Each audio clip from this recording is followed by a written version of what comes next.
Psalm 47. Ein Meisterstück, ein Gesang der Korachiten. Klatscht in die Hände, ihr Völker alle, schmettert eure Freude zu Gott mit hellen Trompeten. Er ist der Höchste, ein grosser und gewaltiger König über die ganze Erde. Er hat Völker bezwungen für uns, Nationen uns unter die Füße gelegt. Er hat uns das Land zum Eigentum gegeben, in seiner Liebe zu Jakob. Drum sind wir stolz drauf.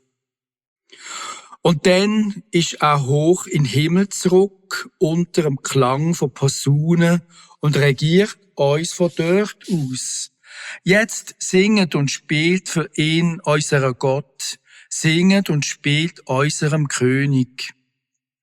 Er ist jetzt König auf unserer Welt, drum singet und spielt mit Instrument.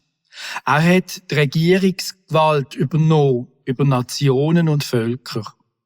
Da gibt's nichts dran zu rütteln. Der Thron ist fest und sicher und heilig.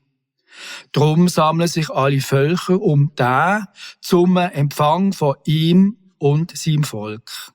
Jo, jetzt sind Waffen in seinen Händen. Er steht über allem.